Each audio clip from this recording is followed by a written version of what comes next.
Well, thank you very much, everybody. It's great to be in this beautiful Oval Office. It never looked so nice. We're getting great compliments, and you see outside how that's come out. It's been great. We make a lot of improvements to the White House, and we're doing that. One of the things you should be looking at is the Palm Court, because that's been totally redone. So we like to preserve and make better the White House, and that's really what's happened, and we're getting tremendous reviews, and we appreciate it. But we're here for a different reason. It's called Operation Summer Heat, which is an appropriate term in light of what we're doing. And early yesterday morning, I returned from the Middle East, where we celebrated a historic agreement to end years of suffering and conflict. Amazing. Every country came together. I mean, even the enemies came out and totally endorsed it. Everybody, I've never seen anything like it. Nobody's seen anything like it. And just as we are forging peace and stability abroad, we're also restoring peace and safety and stability at home. And you see that in Washington, D.C., maybe better than any place, because we got there, and within 12 days it was very good. And within 30 days, it's been as safe as any city in the country. It's been great. Took out 1,700 people, got them out. These are career criminals in many cases, and people that shouldn't have been allowed in by the Biden administration. Historically, the summer months have been a time when violent crime soar, as you know, but not under President Trump. Today, we're announcing the results of a sweeping law enforcement effort known as Operation Summer Heat. We were in many cities that people didn't know about. We kept it a little quiet, and it had a big impact, and you'll hear that in a second.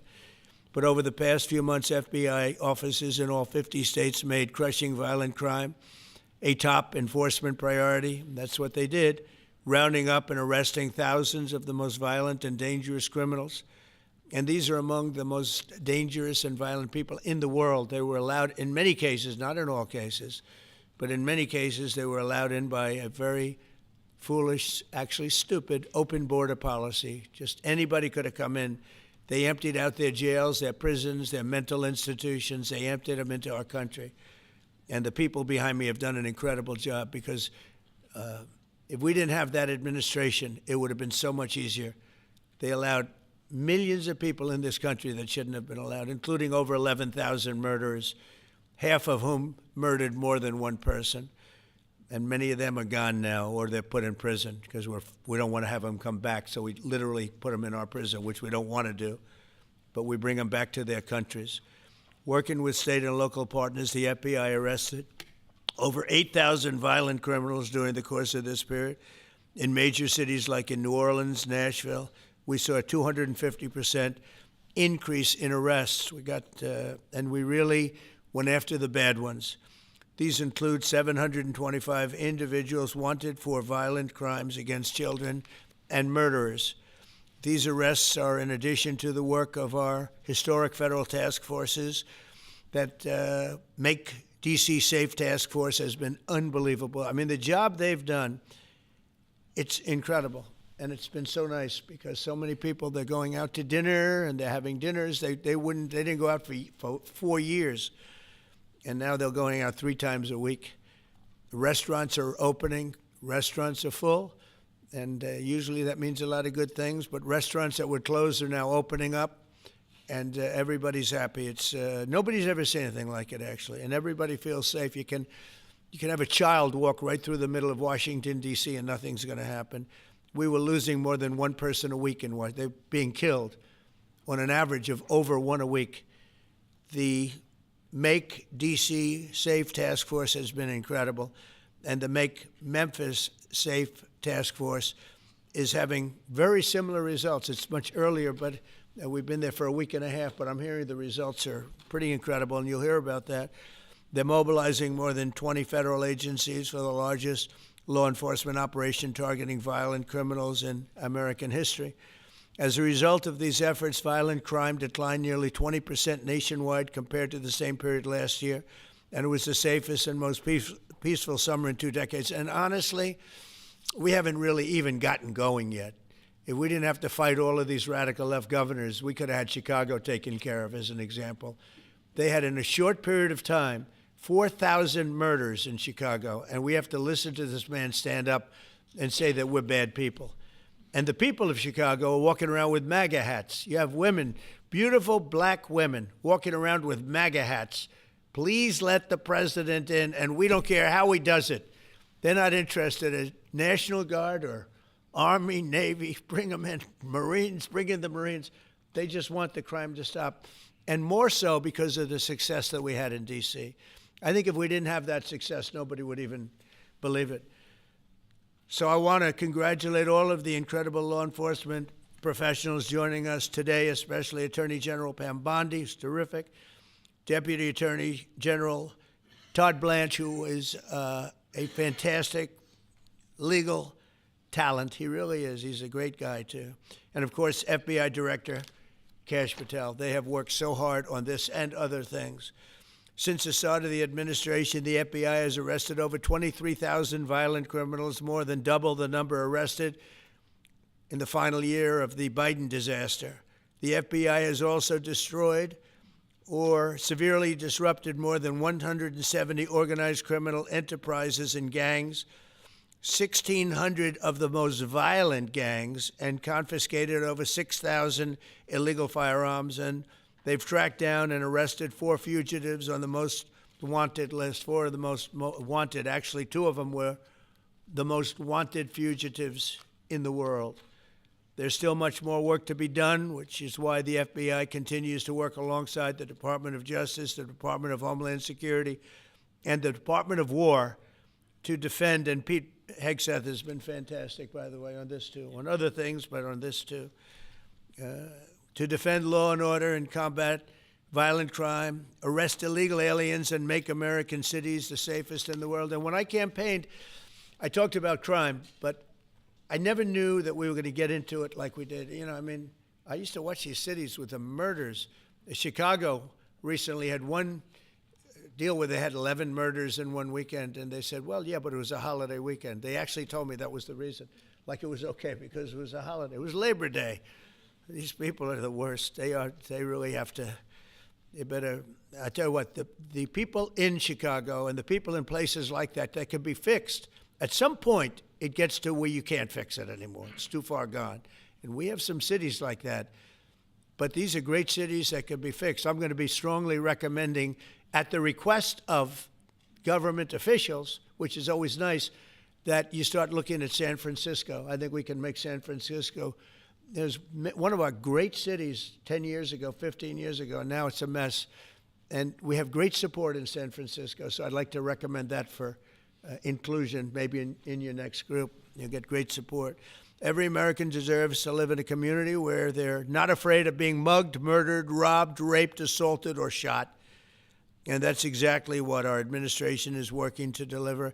I didn't realize I was going to make this such a big factor in the administration. I didn't really campaign. I campaigned on crime, but I never thought we'd go into every city and take a really safe city that we've all been living with for years and make them safe. And now it's like a passion for me, and it's a passion for the people behind me. So I didn't get elected. I did get elected for crime, but I didn't get elected for what we're doing. This is many, many steps above. And I want to thank Stephen Miller, who's right back in the audience right there.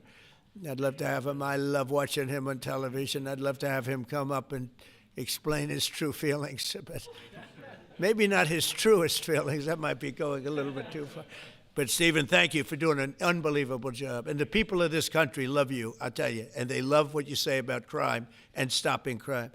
So now I'd like to ask Director Patel to say a few words, and then Pam and Todd also. And I just want to congratulate them. This is an amazing thing. And we're just at the start. We're going to go into other cities that we're not talking about purposely. We're getting ready to go in.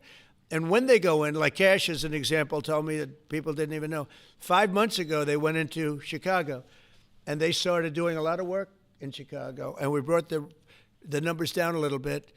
And but that really was just preparatory work for what we're going to do with the surge.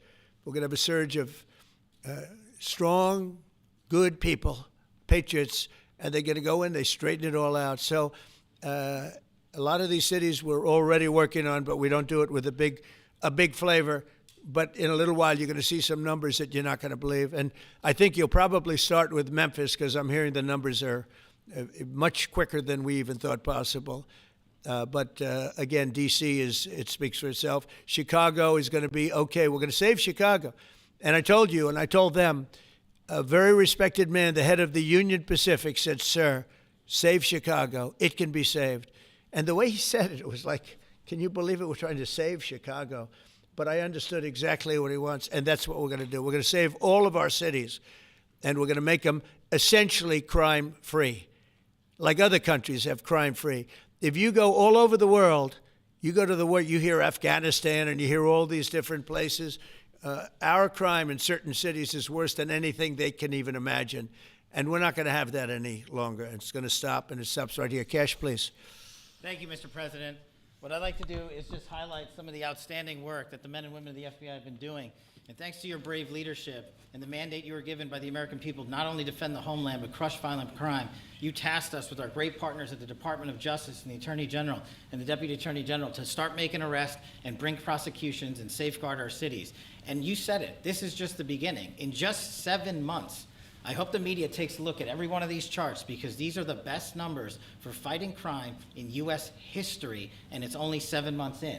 And to do that, our vehicle to do it of choice was Operation Summer Heat, which the FBI architected to go after violent criminals. And in just a 3-month span, you had 8,700 arrests of violent criminals.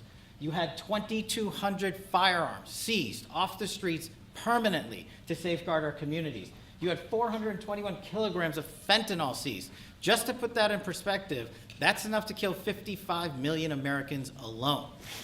You had 45,000 kilograms of cocaine seized, and thanks to our Department of Justice partners, you had 2,100 indictments in 3 months, from June to September alone. Mr. President, that in and of itself would be historic for a 4-year presidency. You did that in 7 months because you let good cops be cops, and you partnered us with the right people at the Department of Justice to put the handcuffs on and bring them to court and put them in prison. And if that weren't enough, when you look at the year, for the entire 7-month period that we're talking about here, if you look at the past 4 years of the Biden administration, 16,000, 17,000, 15,000, 15,000.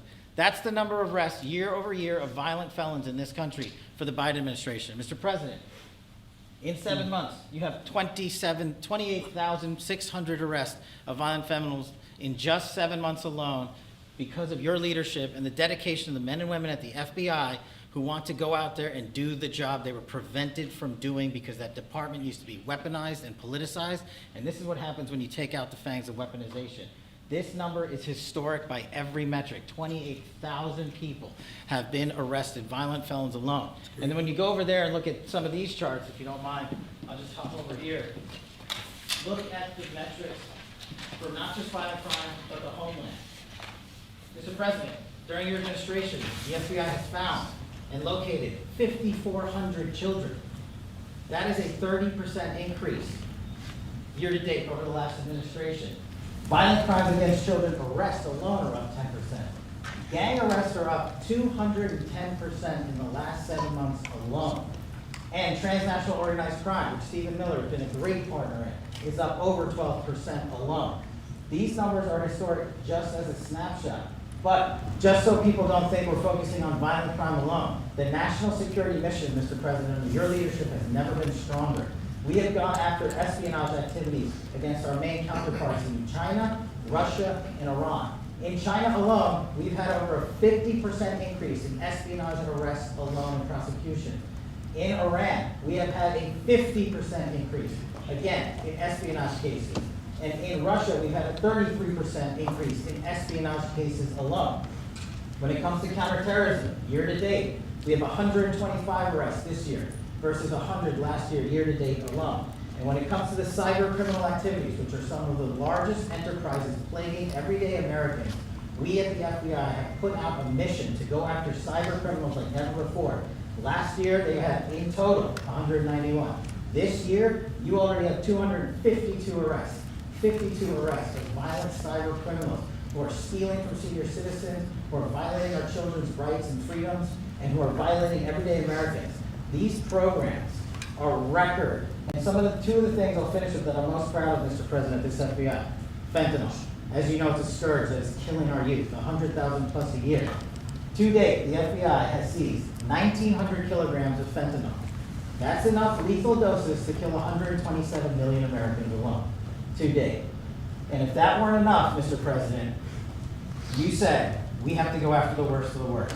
And you empowered our Department of Justice, our Attorney General, Deputy Attorney General, and the Deputy Director at the FBI, led the charge, not just on summer heat, but he also led the charge to the FBI's 10 most wanted fugitives. These people have been on the run for years. And in 7 months, you captured not 1, not 2, not 3, but 4 of the FBI's most top 10 fugitives. 4. And just to put that in perspective, Mr. President, the Biden administration captured 4 in all of 4 years. You're on 7, and we're going to get to 10. We're going to get to 10 of 10. This includes a lady who murdered her 6-year-old handicapped child and fled to India. We got her in 2 months. This includes a narco trafficker. This includes a sex trafficker. This includes another first-degree murder and gangbang. These people were on the run because of the prior administration's reckless policies that destroyed our communities. And you came in and with a mandate said, go after the worst of the worst. This is just the beginning. This is what happens when you let good cops be good cops at the FBI. Mr. President, I just want to thank you for your incredible leadership, our brave partnership with prosecutors who know how to bring cases and make sure these arrests stick. And that's what the Attorney General and the Deputy Attorney General have led the charge across this country. Because arrests without prosecutions are meaningless. We are deterring criminals from doing this activity. We are preventing criminals from coming into America. And we are absolutely crushing violent crime like never before and defending this homeland, sir. And not to mention, I almost forgot this one. It took you, sir, 2 weeks to get the Abbey Gate bomber. Joe Biden had 4 years to look for him. You got him in 2 weeks, thanks to the interagency effort by the FBI and the CIA, went to Pakistan, and now 13 brave warriors who were sentenced to murder because of disastrous Afghanistan withdrawal. They have justice, their families have a peace of mind, and we're going to continue to find the others, Mr. President. On behalf of the FBI, sir, I just want to thank you. Thank you very much, Gage. Great job. Very good. Very impressive. Pam, would you like to say something, please? President Trump, the men and women of law enforcement say 2 things to me repeatedly. First, you have taken the handcuffs off them and let them do their jobs, and you let cops be cops. That's why all this is happening. The director, the deputy director are working around the clock. All of these great men and women in the FBI, they have families at home, and they are working during a government shutdown right now. Many of them have small children. Many of them, I was talking to an agent this morning, many of them have babies at home, and they are working around the clock to not only keep our country, but our world safe. And that's what Operation Summer Heat did. Thank you, Director, and to the Deputy Director for everything you did on behalf of the Department of Justice, and you're going to continue to keep doing. And they set the stage for what we're doing in Memphis. You're going to hear a lot more about that, our joint task force next week, but they set the stage for Memphis. And last night alone in Memphis, there were almost 70 arrests, there were 12 guns seized, and there was a 70-year-old man arrested as a result of our operation in Memphis who raped a child under the age of 3. That one case makes everything we're doing worthwhile. So thank you all for being here on behalf of both of us.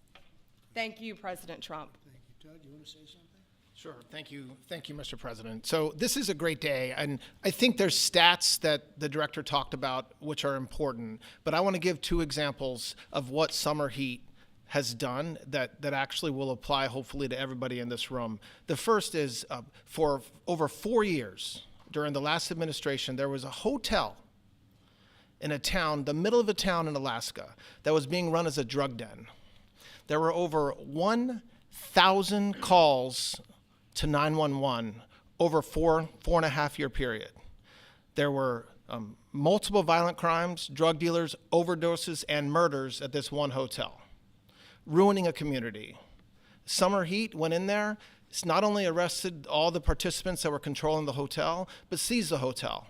And so that's one example of what summer heat means to everyday Americans that just want to live in peace. The second example is a large narcotics trafficking group that was selling fentanyl in the state of Washington. They were shipping fentanyl and using commercial aircraft, putting fentanyl pills and powder onto in suitcases, flying them from the southwest border, mostly Arizona, all the way to Washington. It had been going on for an extremely long time, and the entire organization was arrested. And I say those 2 examples because it's easy to look at the board and see 1,000 arrests, how much different is our communities now compared to the past 4 years? But there's actual life examples. Every one of these arrests means that our streets are safer, and that's because of the work of this administration, of President Trump and Director Patel. So I will tell you, Attorney General Bondi and I are together every day with Director Patel, figuring out ways that we can continue to do this work, and it's not going to stop. Like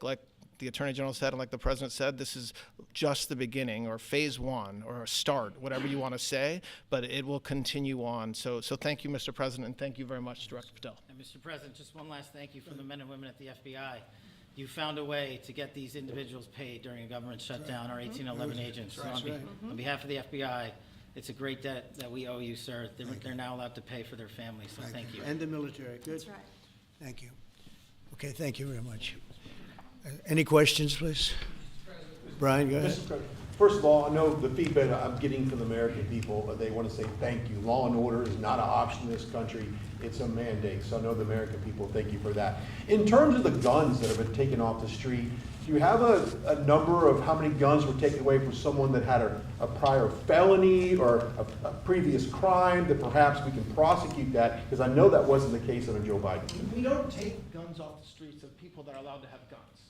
So every gun that we're taking off the street is because it belongs to somebody who is not allowed to have it. Could be a felon, could be somebody who here's illegally. There's all sorts of conditions. But if there's a gun taken off the streets by the FBI, it's because the person who has it is not allowed to. It's not somebody who's lawfully allowed to have it. So every single one of those guns were taken off of people that aren't allowed to have them. And not including the FBI, all of the other agencies. ATF alone, since January 20th, has removed over 25,000 illegal guns off our streets, just since President Trump's been in office. And Mr. President, if I could follow up on that, could there be any further conversation to have national concealed carry applied to actual DC? Like if you had a driver's license in Texas and you had a permit, of course you could drive. Well, as you know, they've been talking about that for a long time. It's an interesting question. A lot of people feel strongly both ways, but we are talking about that, Brian. Thank you. Mr. President, on Venezuelan boats, I want to ask you, why not have the Coast Guard stop them, which it is empowered by law to do? You know, this way you can confirm who's on the boat and ensure that they're doing what you suspect. Because we've been doing that for 30 years, and it has been totally ineffective. They have faster boats. Some of these boats are seriously, I mean, they're world-class speedboats, but they're not faster than missiles. But we've been trying to do that for years, and so much of the drugs, 25–30%, would come in through the seas. Right now we have, I would say, none coming in through the seas. In fact, I don't know about the fishing industry. If you want to go fishing, a lot of people aren't deciding to even go fishing. We've almost totally stopped it by sea. Now we'll stop it by land. What's the next But step? it never worked. It never worked when you did it in a very politically correct manner. What's the next step in this war on cartels, and are you considering options, are you considering strikes on land? Well, I don't want to tell you exactly, but we are certainly looking at land now because we've got the sea very well under control. We've had a couple of days where there isn't a boat to be found. And that, I view that as a good thing, not a bad thing. But we had tremendous amounts coming in by boats, by very expensive boats. You know, they have a lot of money, very fast, very expensive boats that were pretty big. And the way you look at it is every boat that we knock out, we save 25,000 American lives. So every time you see a boat and you feel badly, you say, wow, that's rough. It is rough, but if you lose 3 people and save 25,000 people, these are people that are killing our population. Every boat is saving 25,000 lives, and you can see it. The boats get hit, and you see that fentanyl all over the ocean. It's like floating in bags. It's all over the place, and it's a tremendous. We're saving tremendous amounts of lives. Yeah, Mr. please. President, on that issue. I know you've talked about, I have a question for you, and then I also have a question for Director Patel. I know you talked about having some distaste for Boston recently. Is this one of the cities that you might be looking into, and can you give us a hint about other cities that you might be You're sending saying federal for where? funds? For where? For Boston. Yeah, well, Boston has a bad mayor who at least is a reasonable IQ person. You know, most of them are low IQ. But, and they're so bad. I mean, what's going on in Chicago is just, you'd think the guy would say, hey, look, we have a problem, Mr. President. Could you come in and straighten it out? We could have that done in a month if we had their cooperation. It's going to be done anyway, but we could have it done in a month. Yeah, Boston, she's got 4 areas that are, wrong. And, somebody said, would we think about taking the World Cup away from Boston if they don't straighten it out? And the answer is yes, we have the right to do that with FIFA.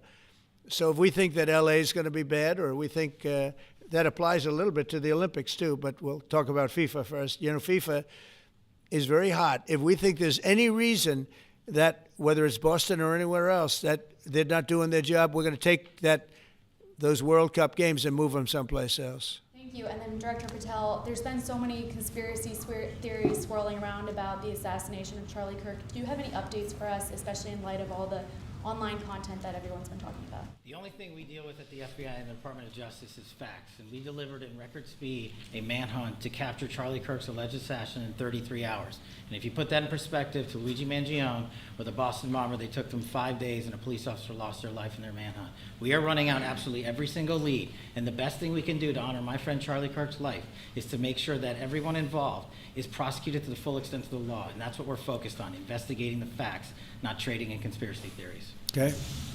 Mr. President, thank you so much. Thank you. In light of China's export curbs on rare earths, do you view India as a reliable partner going forward? And are you planning to meet Prime Minister Modi in Malaysia? Are you open to talks in terms of Yeah, trade? sure. He's a friend of mine. We have a great relationship. He just said that 2 days ago, as you know.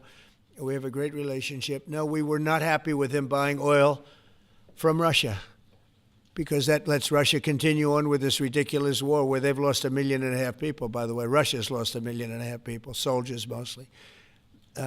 This is a war that should have never started, but it's a war that Russia should have won in the first week, and they're going into the 4th year.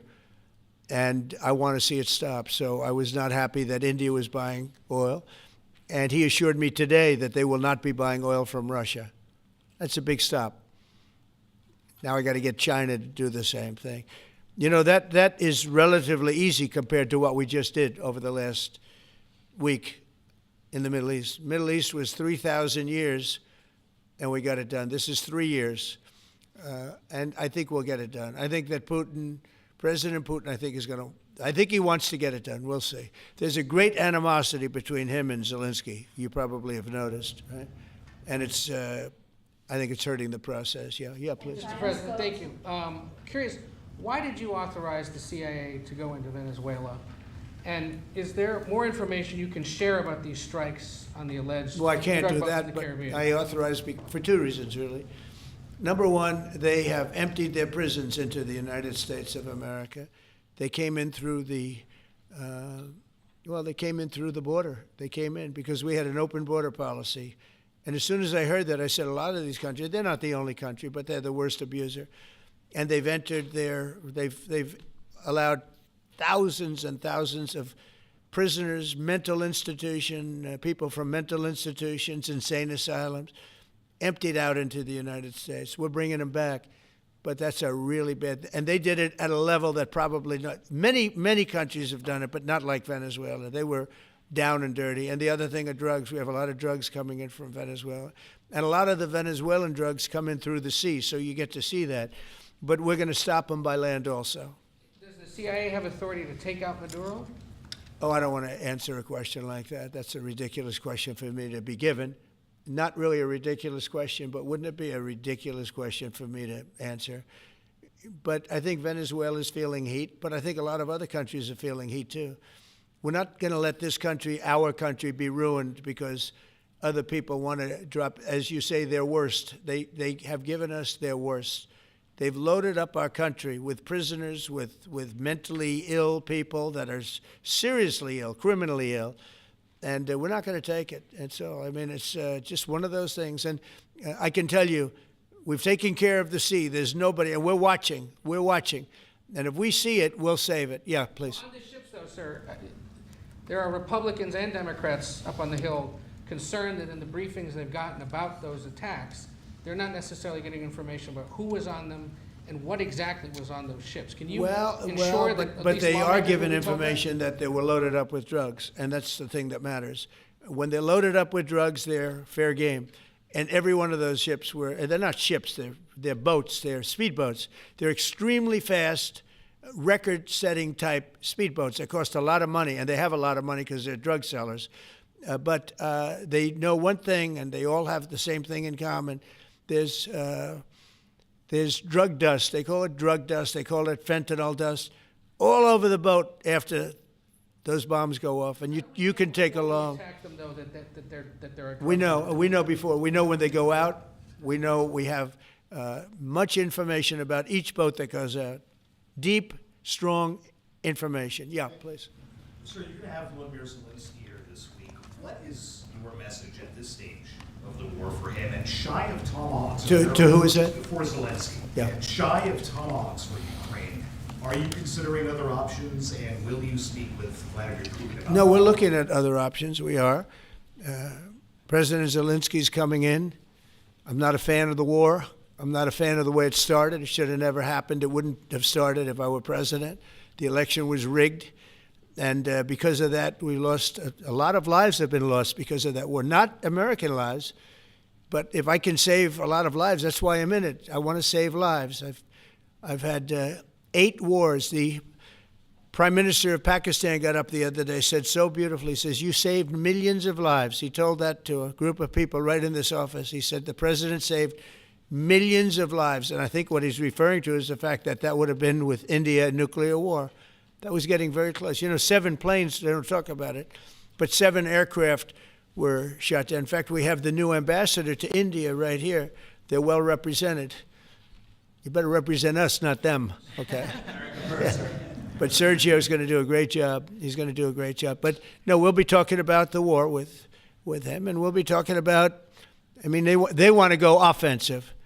I'll make a determination on that, but they would like to go offensive, you know that, and we'll have to make a determination. President, given you have the FBI Director and Attorney General here today, Jim Jordan has asked Jack Smith to appear in front of the House Judiciary. You mean deranged, Jack? He's a deranged individual, yeah. He's asked him to Well, they should. I'm surprised it takes so long. You know, we're talking about violent crime. What about the crime against a political opponent? That's what we have to talk about, Mr. Jordan too. would like to understand the full extent to which the Biden-Harris Justice Department weaponized federal law enforcement.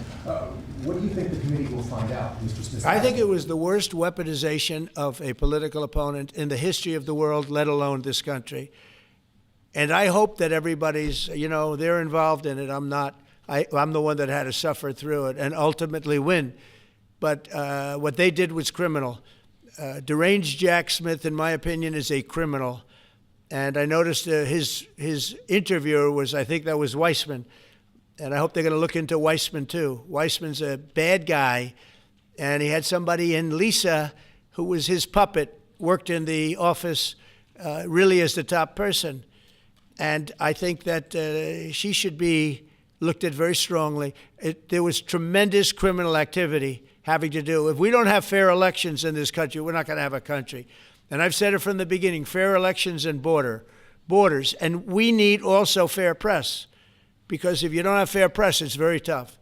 And we've got the strongest border of anybody. Nobody has a border. We have a border where the numbers just came out again. You saw 0 people came in illegally. Now, we do take people into our country legally, but 0 people. But, you know, you're talking about a different subject. You're talking about political crime. They have committed massive political crime. I hope they're looking at Shifty Schiff. I hope they're looking at all these people. And I'm allowed to find out. I'm allowed to, you know, I'm, in theory, the chief law enforcement officer. But I have a very good, talented group. This is about something else. But I hope they're looking at political crime, because there's never been so much political crime against a political opponent as what I had to go through. They raided my house in Florida. It was an illegal raid. I have a lawsuit that was doing very well. And when I became president, I said, I'm sort of suing myself. I don't know. How do you settle the lawsuit? I'll say, give me X dollars, right? And I don't know what to do with the lawsuit. It's a great lawsuit. And now I won. It sort of looks bad. I'm suing myself, right? So I don't know. But that was a lawsuit that was very strong, very powerful. They raided illegally my house in Florida, Mar-a-Lago. They went through the drawers of my young son. They went through all of the cabinets and drawers of the First Lady. She walked in, she said, wow, what happened? Because she's very meticulous, and this wasn't so meticulous. as she looked into the drawers and she saw everything a mess. What they did against a person that just got out of office. And then you look at these corrupt people. You look at Hunter Biden. You look at the signature. As an example, the Europen. I just signed so many different things. An admiral, a four-star general. I'm signing them left and right, the commissions. And by the way, I want to compliment John Thune and also Mike, our great speaker. But John Thune, all of a sudden I'm getting these things by the hundreds. I was getting one every 2 weeks. It would have been 4 years before you got them in more. You would have had some that didn't even get in, all because of Democrat obstruction. So John Thune did a great job. I must have signed 200 into the administration. We're just about caught up. It's amazing. And so compliments to John. He had to do some things that were very tough to do that he didn't want to do, but he was forced to do it by the Democrats. And as far as the shutdown's concerned, this is a Democrat Schumer shutdown. And he's trying to do it to get relevance back into the party because he's a loser. I've known him all his life. He's always been sort of a loser, but an intelligent one. But I think he's losing IQ points with time. I think that happens. I hope it hasn't happened with me. I know if it did, you guys will let me know about it very quickly. Question on violent crime, sir. Here in D.C., a judge has given the two teenagers that beat up ex-Doge staffer Big Balls probation. It's incredible. And no jail time. Is this justice? Jeanine Pirro is doing a fantastic job, and she is beside herself because you have these radical left judges that they beat the hell out of this guy. And it was many people against this one guy who was really trying to protect his girlfriend. He didn't want his hooded over the door but they really beat him up badly. That just happened, right? Yeah. Wow, that's terrible. I think the judge should be ashamed of himself. That's a big problem. You know, they can do their job, and then they go into a court, and the people are protected by these, I don't know where they come from. Where do these people come from? Where do the judges come from? I want to compliment on behalf of Pam and Todd and all of us because, Cash, I think that Jeanine has done a fantastic job. And the case I heard was like flawless. It's a flawless case. They have them on tape. They have everything. And then a judge gives them a little probation. These are rough guys. And they're young. And if that happens, they're going to grow up. They're going to be real bad. They're going to cause a lot of problems. Yeah, please. Go ahead. So, Sergey Boris just gotten back from India. Right. What were the conversations like with Prime Minister Modi and the other? I think they were great. He reported to me that he's a great man, you know. Modi is a great man. That he loves Trump. Now, I don't know if the word love, I don't want you to take that any different. I don't want to destroy his political career, okay? But you have to understand, I've watched India for years. It's an incredible country. And every single year you'd have a new leader. I mean, some would be in there for a few months. And this was year after year after year. And my friend has been there now for a long time. And he's assured me there will be no oil purchased from Russia. I don't know, maybe that's a breaking story. Can I say that? Would you say? There will be no oil. He's not buying his oil from Russia. It's started. You know, you can't do it immediately. It's a little bit of a process. But the process is going to be over with soon. And all we want from President Putin is stop this. Stop killing Ukrainians and stop killing Russians because he's killing a lot of Russians. Again, it doesn't make him look good. It's a war that he should have won in 1 week, and he's now going into his 4th year. That does not make this big so-called war machine look good. But he could make a settlement. We're willing to settle. I thought we had a deal. The hatred of the two leaders is it's an obstacle. It's an obstacle. There's no question about it. But I thought we had a deal 2 months ago. Who would think I created peace in the Middle East and can't get the two guys to settle? But I think we'll get them. But if India doesn't buy oil, it makes it much easier. And they're not going to buy it. They assured me they will. Within a short period of time, they will not be buying oil from Russia. And they'll go back to Russia after the war's over. Jennifer? On the shutdown, sir, are FBI officials being paid right now? Are all the FBI employees being paid? And are all the Well, that's what I understand. I hope so. Thanks to your great work, Mr. President. The 1811 special agents at the FBI are going to receive their paychecks. Got a lot of people paid, actually. We got the people that we want paid, okay? And we want the FBI paid, we want the military paid. We got the people that we want paid. And I'll tell you, the Democrats, they don't talk about this. You know, we're getting rid of programs that we didn't like, but that were negotiated in, but we didn't like. We're terminating those programs, and they're going to be terminated on a permanent basis. And it's thousands of people, and it's billions of dollars. We're getting rid of a lot of things that we never wanted because of the fact that they made this stupid move. And they don't want to talk about it. You know, they have their day coming up. I hear very few people are going to be there, by the way. But they have their day coming up, and they want to have their day in the sun. But they should really make a deal. So what we're doing, I mean, they call him Darth Vader, but he's actually a very nice person, Russell Vogt. But Russell Vogt is really terminating tremendous numbers of Democrat projects. There's not only jobs, I mean, the project in Manhattan, the project in New York, it's billions and billions of dollars that Schumer has worked 20 years to get. It's terminated. Tell him it's terminated, Jennifer. All right. On Hamas, sir, what is your understanding of the pace of returning the deceased hostages? Are you pleased? Well, with they're that looking pace? for them. Absolutely, they're looking. So we have the living hostages all back. They returned some more today. It's a gruesome process. I almost hate to talk about it. But they're digging. They're actually digging. There are areas where they're digging and they're finding a lot of bodies. Then they have to separate the bodies. You wouldn't believe this. And some of those bodies have been in there a long time. And some of them are under rubble. They have to remove rubble. But there are graves, and some are in tunnels that died in tunnels that are way down under the earth. And the tunnels are like 3 feet. Can you believe it? 3 feet high. They lived like this for a long period of time. It's a horrible atrocity. At the same time, we, meaning Israel, but I knew everything they were doing pretty much. I knew most of the things they were doing, but they've killed probably 70,000 of these people, Hamas. And I said, it's time now. So we'll see what happens. We'll also see what happens. Your next question is going to be the weapons. We want the weapons to be given up, sacrificed, and they've agreed to do it. Now they have to do it, and if they don't do it, we'll do it. We had the head of CENTCOM today suggest that Hamas needs to hurry up and disarm and follow your comprehensive plan. Yeah. That it was the head of CENTCOM saying that. Is that not a signal to Hamas, to the rest of the world, that at some point the U.S. military may more directly engage? We won't need the U.S. military.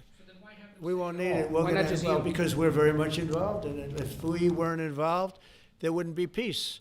If we didn't destroy the nuclear capability of Iran, that deal would have never happened for two reasons. The Arab nations would not have felt bold enough to do it because you have a very powerful, at that time, Iran. It's not powerful anymore between what Israel and us did, because, you know, the attack was, if you look at it, we helped them very much. They will be the first to tell you, including shooting down thousands of drones that were coming into Israel. You know, we shot them down. We were shooting them down like it was target practice, but we shot down thousands of drones and missiles also going into Israel. But between what we did to Iran that way with the, conventional, we will call it, and what see that beautiful plane, that B-2, I noticed it on the desk.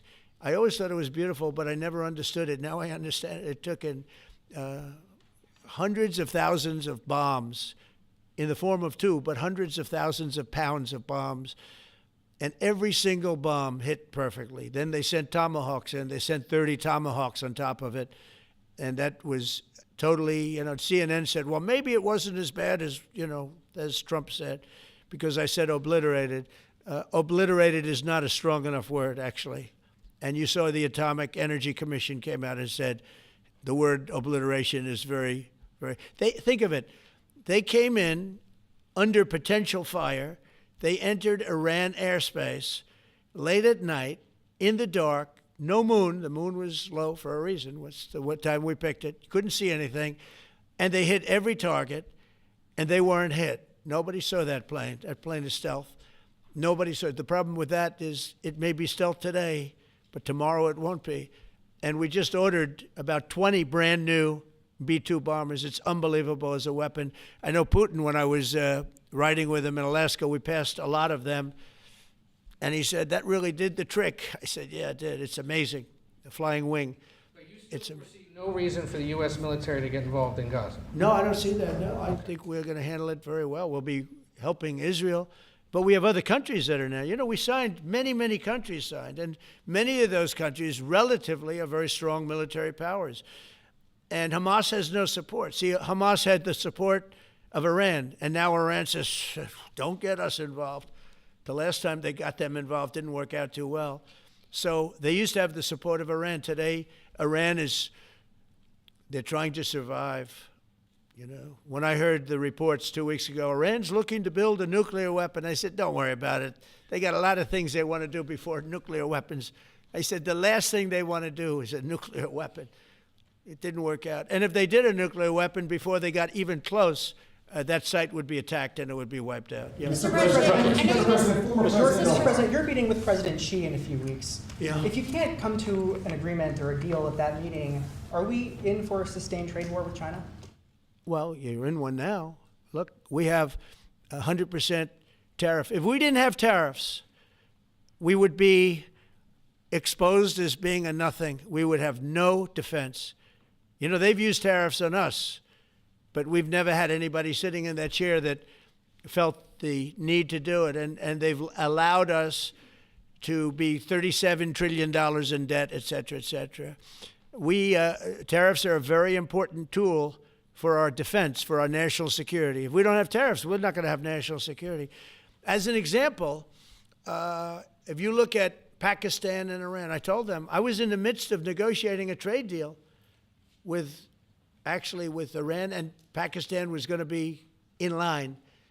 And because of tariffs, they all want to negotiate much differently. We're making a good deal. And then I heard that they're shooting at each other. And I said during one of my conversations, are you guys going to go to war? Two nuclear powers we are thinking about. I said, here's the deal. You go to war, I'm going to put a 200% tariff. I'm going to stop you from doing any business in the United States. I said it to both of them. Within 24 hours, the war ended. That would have been a nuclear war.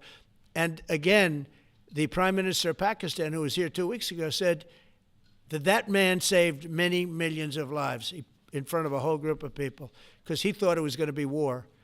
But when it came to war or having to pay massive tariffs, the tariffs overrode. That's why it's so important, not only the money, we're taking in trillions of dollars, not only the money, the power to keep peace, the power to be used for good is enormous. But a lot of people didn't understand tariffs. It's also made us very rich.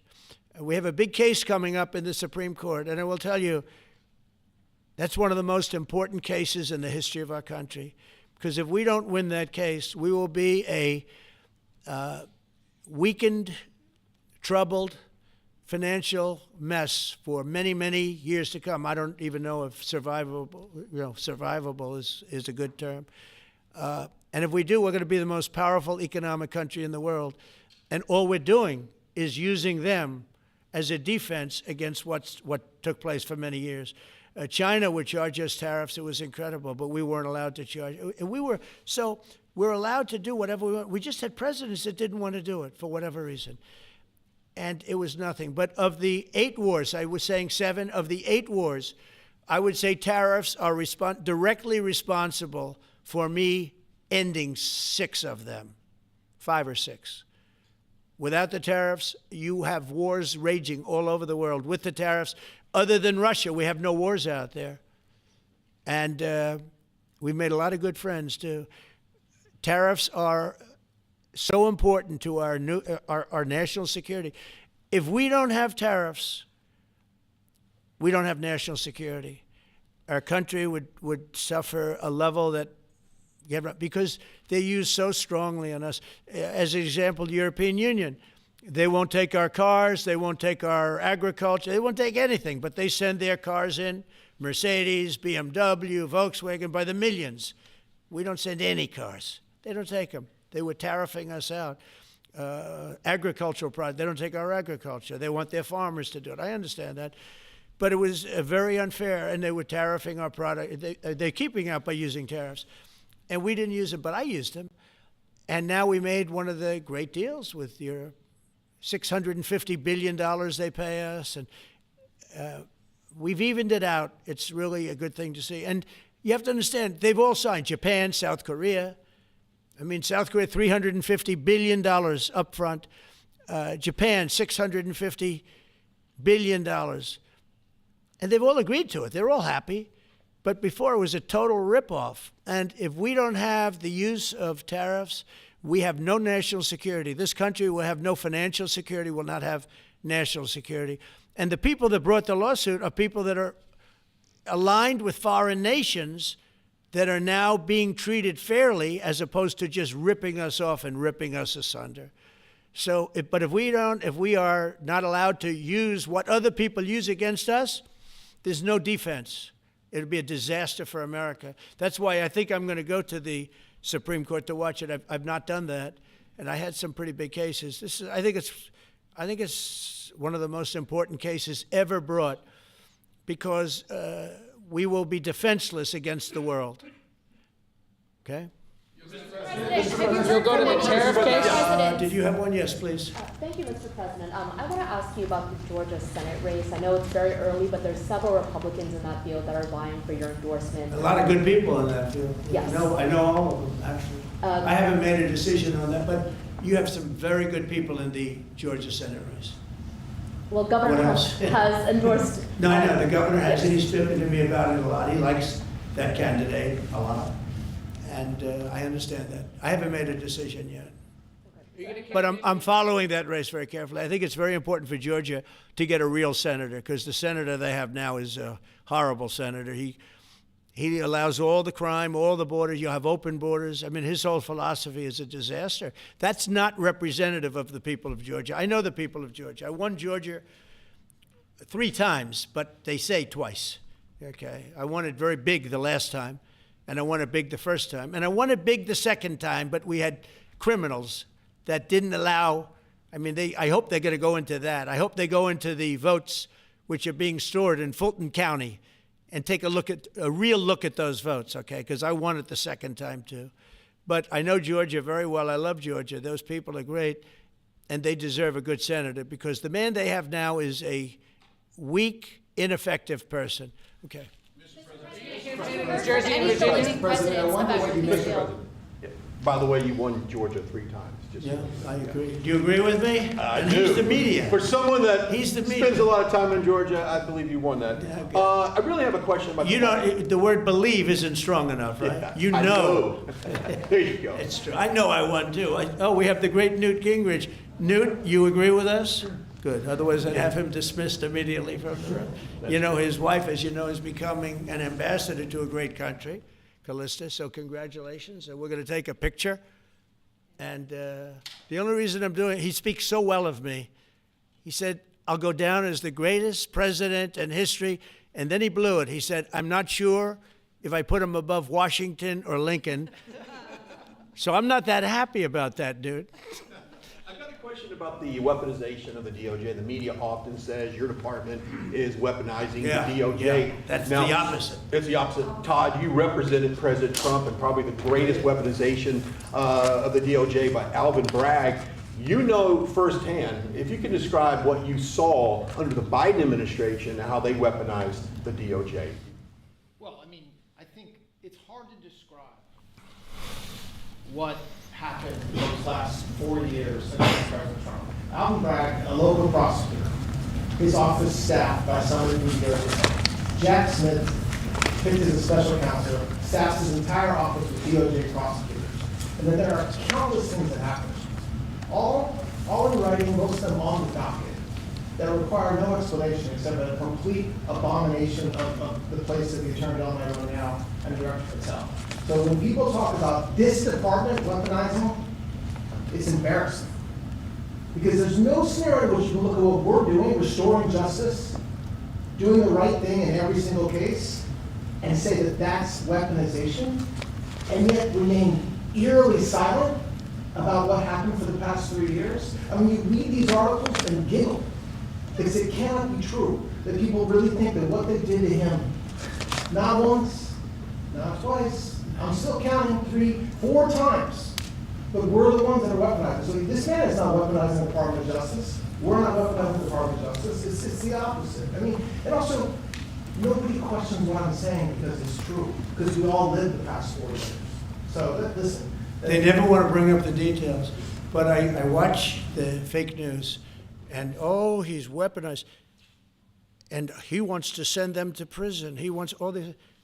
They indicted me like 5 times. I took a mugshot. Who would have thought it turned out to my favor? Because it was a good shot. But I had to take a mugshot. It's right out there on the door. New York Post, front page of every paper in the world. I had a mugshot. They wanted to send me, nobody says that. They say, he's acting very, very tough. He's acting unfair. Let me tell you, if they've been nice to anybody, it's to those criminals, because they are so good having to do with all of the things we're talking about today with violent crime.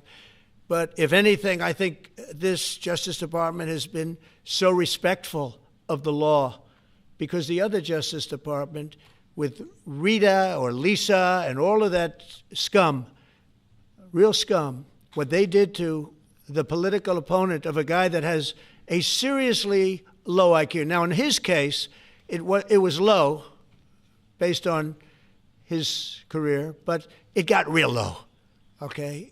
It was descending rapidly.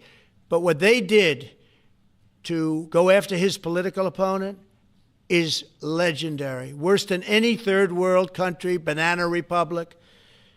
And what we're doing is nothing. Are you kidding? Nothing. They write stories. Why aren't they doing this?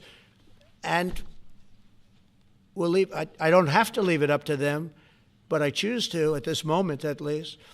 But there's never been anybody treated in the history of politics. You know, they say the 2 worst treated presidents by the media, etc., was that man right there, the late, great Abraham Lincoln, and this guy right there, Andrew Jackson. They say Andrew Jackson was treated terribly. They give him number 1 and number 2, but that was before I came along, Newt. I say I have number 1 times 10. Nobody's been treated like I've been treated. And I did a great job. You know, we had a great first term. And we had one of the most successful economies in history, et cetera. I rebuilt the military. We did a tremendous amount. The last part, we had a horrible thing called COVID, and we handled that well. We made ventilators for nations all over the world. We did a great job. Probably never get credit for it. Look at the therapeutics, the Regeneron, all the different things, the vaccines, all the things we did. We did a great job, but we had to focus on that. But we had the best economy in the history of our country. We're blowing it away right now. Look at the stock market. It hit another all-time high today. That's 48 days out of the few days that I've served. 48 days have already hit record highs. And we have, maybe most importantly, the number, we have now, I was saying 17, it's over $18 trillion is being poured into our country. It's because of the election and because of tariffs. Without the tariffs, you wouldn't have probably 18 cents. It's because of the tariffs, because there are no tariffs if they build in our country. And they understand that. So we have medical companies coming over. We have the AI. We're dominating China in AI. Everybody said that's impossible. We're dominating. I'm letting these massive plants build their own electric generating plants. They're becoming utilities in addition to everything. Maybe they'll make more money with that, who knows? But they're building their own electric because we have an old grid. You wouldn't be able to do that. And we're dominating China. We're dominating with AI, which seems to be the new big thing. That's the new internet. That's the new whatever. So we're very happy with the job we're doing. I'm very happy with the job they're doing. But when you tell me about attacking a political opponent, there's never been, and I'm a legitimate opponent. I watch my son. He's got the #1 best-selling book now. My son, Eric, is a wonderful kid. That guy spent so much time with subpoenas. He got more subpoenas than anybody in the history of our country. Think of it. And he's an innocent, good boy. He's a good kid. He's always been a good kid. All of my children are good. They went through hell. My children went through federal grand juries on a hoax. Think of it. You have Adam Schiff and Hillary Clinton and others make up a hoax and then wanting to so they know it's a hoax, and they go before the press, say Donald Trump Jr. will go to jail because of what he's done with Russia. I'll never forget, I get a call from my son, Don, and he said, Dad, I'm being accused of something with Russia. I don't know anything about Russia. He didn't know anything about. Think of it, how bad they are. They say he'll go to prison for the rest of his life. He knew nothing about it. On a hoax, the Russian hoax, Russia hoax, on a story that they made up. And they made it up in order to explain why Hillary Clinton lost an election that she lost by pretty good numbers. The second one, actually the second one was even better, but the third one, this one was too big to rig. It was just too big to rig. They would have rigged it. They tried to rig it. But think of it. They want to send my children to jail, but they were after Don in particular. I'll never forget Adam Shifty Schiff, a total crooked guy, lying in Congress, making up a phone conversation that I have with you, totally made up. Then when he heard it was taped, he wanted to disappear. And Nancy Pelosi went crazy because they wanted to impeach me based on the conversation that was made up. When they heard the tape, everybody, I won it unanimously in the Republican Party. I got every single vote, something that never happens, and I beat it. But think of it, they want to put my son in jail for something that they made up. So they know they made it up. And they say he will serve the rest of his life in prison. These are sick, bad people. And don't tell me about us going after them. If anything, we've been very, very soft. I wouldn't be that soft, I'll tell you that. Thank you very much, everybody. Let's talk. Thank you very much. It's going to be built.